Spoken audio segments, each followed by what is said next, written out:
Lost Colony is not finished with new creatures. Turkey trials. Returning to ARK. The second TLC creature is locked in, and more updates for an official map. Let's talk about it. Hello, it's Hopp, and well, we got the roundup of the weekly ARK news as given to us by the Community Crunch. And most people thought edition 485 was going to be a little bit more of a subdued edition, but man, did they prove it wrong. It is jam-packed with all sorts of information, and now we're going to try and unpack it a little bit. First and foremost is the revelation of yet another new creature that will be coming with the Lost Colony DLC, the Maelwyn. It shouldn't surprise that we have multiple creatures that will be brand new to the ARK universe with a new map, considering the map is a new addition to the story canon and takes place in a world that is different from any that we've experienced yet. The Crunch describes it this way. As we approach our arrival to Arat Prime, we couldn't resist sharing a glimpse of one of the most relentless threats waiting you in the ARK. Lost Colony, arriving December 16th, the Maelwyn. Born from the artificial evolution of Veilwind companions and infused with a strange substance, this cold-hearted hunter is regal yet ruthless mount built for single-minded threat elimination. With enhanced abilities that weaken and slow its prey, the Maelwyn isn't interested in player exploration. It's there to identify a target, destroy it, and move on. It seems a lot of things from just that little piece of information. Number one, it looks like it is going to be something that we can ride. It's not just going to be out there. We're going to be able to ride it because it calls it a mount. If you're going to be called a mount, you're going to be able to be ridden. And so that is one of the things that we know that the Maelwyn will come from. The fact that it shares the part of the name with Veilwind, and it says that it's the artificial evolution of a Veilwind, I think tells us also that this may not just be a creature that you can just tame on its own that's out there going around. It may be something where you have to infuse that wonderful red element into in order to evolve a Veilwind into something more sinister and frightening, thanks to this red element. And red element, honestly, could be one of the biggest changes coming in ARK to date. I mean, we shouldn't be surprised by this at all. We've seen the storyboard art with corrupted survivors and dinos that seem to look similar to the way they looked in dinos corrupted on Extinction, but to have survivors corrupted as well with that red glow, seemingly meaning that red element is going to play a major part. And in the end, we don't know much about this resource. We don't know exactly what's going to be coming when it comes to this red element, but the clock is down to 3.5 weeks until the map is supposed to drop on December the 16th. And I don't know, but I am really excited about red element. Are you as excited about this new thing, this new resource that's going to be added into ARK? And how is it going to affect the Asiden? By the way, if you haven't checked, I did do a video yesterday on the changes that have been made to the Asiden already by the devs. A couple of different updates very quickly popped out once the creature dropped, changing the way that it's tamed. And I'm also seeing reports that while they're announcing, yes, that time has been extended, it may not have been extended, as some people are still reporting that after the 2-minute mark on riding with the snowball, you're still getting kicked out instead of the 3 minutes, the way that they are announcing that it's supposed to go now. So perhaps more patches incoming for the Asiden. But when you tame an Asiden, is red element going to change it into something even more fierce? I know we were curious about that simply because of how squishy and how seemingly weak the Asiden was, surprisingly so, upon its initial release. And then we know that the devs did bump that up 30 and 35% respectively. But is it going to be bumped even more? And was the plan always to allow us to get just the basic vanilla Asiden, and then red element turns it into something even more heinous? I don't know. We're going to find out when Lost Colony drops December the 16th. At least that's the date we're still hearing. Hopefully they come through with it. Secondly, the creature, the number 2 creature to get locked in, second place for the TLC thanks to Extra Life fundraising, was announced in the Crunch, and it is the Quetzal. Last week, the Therizinosaur looked like it was going to be a solid second place, but then a donation of $2,000 during the week shifted everything in the Giant Flyers' favor. Now, this shows just how close the placing is from second to probably fourth or fifth place, when a donation of $2,000 can cause such a shift in the standings. And it shows just how close it is as we head into this third week. In fact, there have been reports of more donations, large donations for other dinos like the Megalosaurus and like the Therizinosaur that are coming in.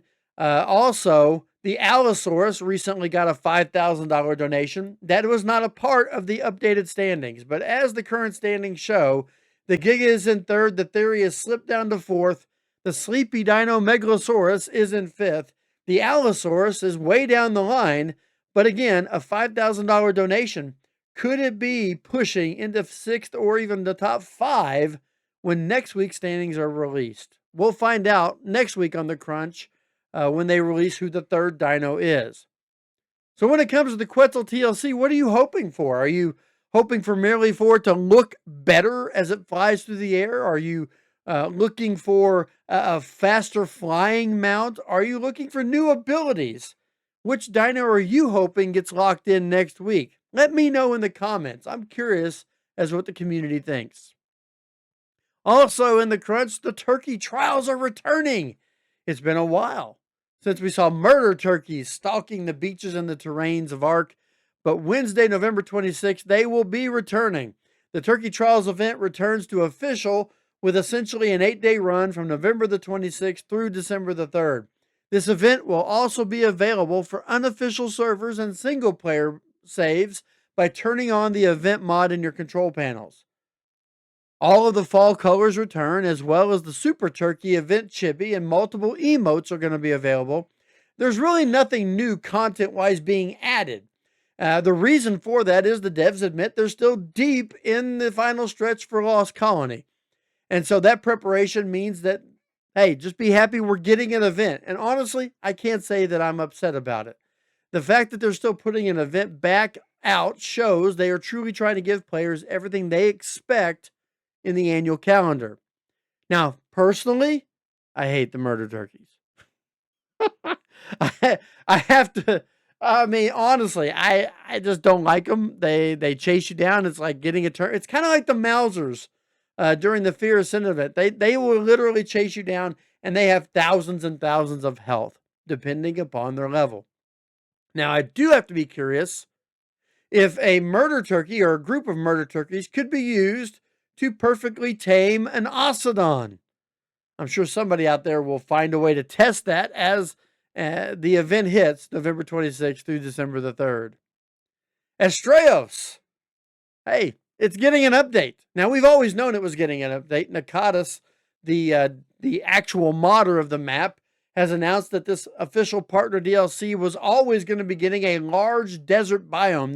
This arid area was going to be added at some point in the coming months. However, the Crunch releases a picture that shows a bioluminescent area resembling the blue zone of aberration. Now, you know Nakatis doesn't like to give exact dates. He's not going to say, well, in February or January or whatever.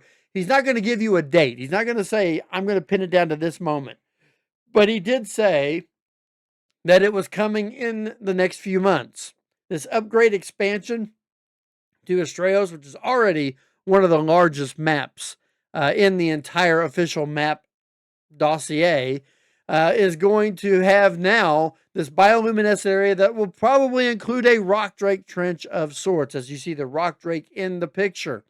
This is going to make Astreos an even more stronger companion map for the clusters out there, as it has all the facets of all the different official maps that we could hope for.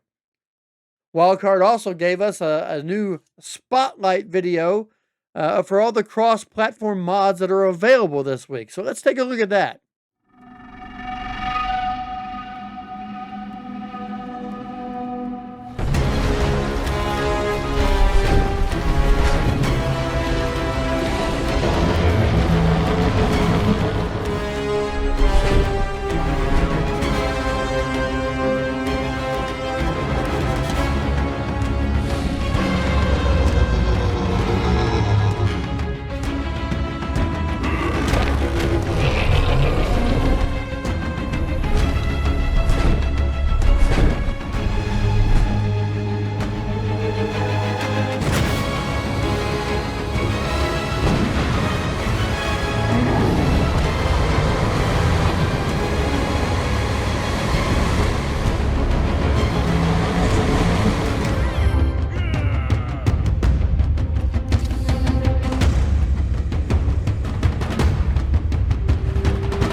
Most are hoping the Hatzagoptrix will possibly be the model that the devs look at for that Quetzal TLC.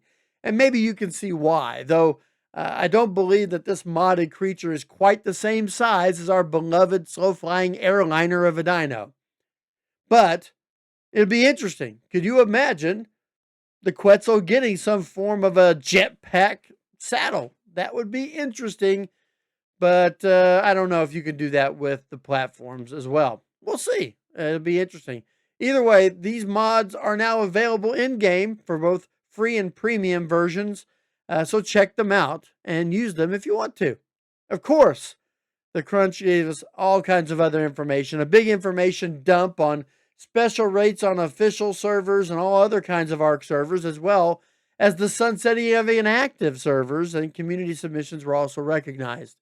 I want to give a special shout out to Laws at Lance and Toast Bloke on their videos getting included. Some really good stuff, especially kind of germane to the topic, with Lance giving us a Quetzal PvP platform base. Pretty interesting. Toastbloke also gave us a thyla taming trap that we can use. And folks, that's all of the ARK news that's fit to print. I hope you got a lot out of the video, and if you did, do me a favor, hit that like button and share it with others. I greatly would appreciate it. If you're new to the channel, please hit that subscribe button. I'm on the road to 1,000 subscribers and would appreciate and love the support. Until next time, this is Hopp telling you to be good out there and keep on surviving.